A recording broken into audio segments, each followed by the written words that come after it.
د آی پی ایل د ځینو لوبغاړو قیمتونه په ډاګه شول. راځئ وګورو چې افغان لوبغاړي په څومره قیمتونو باندې اخیستل شوي دي. ویډیو را سره تر پایه وګورئ، په هر څه به پوه شئ. ګرانو زړه ته رانږدې مینوالو، یو ځلې بیا مو په سلامونو هرکلی کوم. د یادونې وړ ده چې 2020 کال آی پی ایل سیالیو 14 پړاو د مارچ په 20 نیټه پیلیږي. د دې سیالیو لپاره 901 لوبغاړو ځانونه ثبت کړي دي. د دغه لوبغاړو په منځ کې بیا د ځینو لوبغاړو قیمتونه په ډاګه شوي دي. د استرالیا 15 لوبغاړي د 2 کروڑه هندي کالدارو په بدل کې قیمتونه اعلان شوي دي. ګلین ماکسویل، کریس لین، پټ کمنس، جاس هزلوډ او میچل مارش هغه استرالیایي لوبغاړي دي چې قیمتونه یې 2 کروڑه هندي کالدار یې ښودل شوي دي.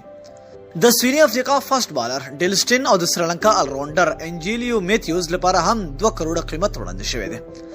دا اساسي قیمتونه یا بیس پرایس دي.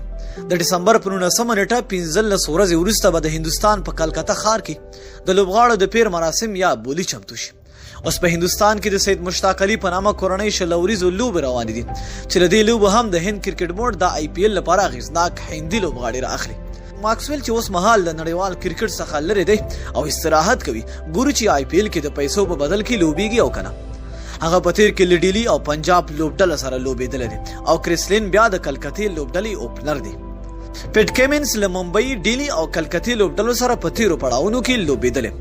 سټین په تیر کې له بنگلور لوبډلې سره ملو او میتیوز بیا په 100 آی پی ایل سیالیو کې نه دی اخیستل شوی. هندي روبین او ټاپا بیا د 1.5 کروڑ هندي کالدارو په لیست کې دي. مورګن، ډیوډ وایلی، کریس ووکس او جیسن رای هم په 1.5 کروڑ قیمتونو بولی ته وړاندې کیږي. 3 افغان لوبغاړي محمد نبی اساخیل، راشد خان ارمان او مجيب الرحمن لال وړاندې د خپل لوبډلو خو اخیستل شوي یا ریټاین شوي دي. راشد خان په 2013 میلادي کال بولی کې په 1,415,900 ډالر اخیستل شوی چې د 9 کروڑو هندي کالدارو سره معادل راځي. محمد نبی اساخیل په 1,55,300 ډالر واخیستل شوی. مجيب الرحمن په 4,09,000 امریکایي ډالر اخیستل شوی او ظاهر خان بیا په 4,9,380 ډالر د راجستان لوبډلې لخوا اخیستل شوی. د دوی سربیره شهزاد محمدي، شفیق الله شفاق، نجیب الله زدران، دولت زدران، شاپور زدران او ګلبدین نائب هم بولې ته ځانونه ثبت کړي خو وان اخیستل شو.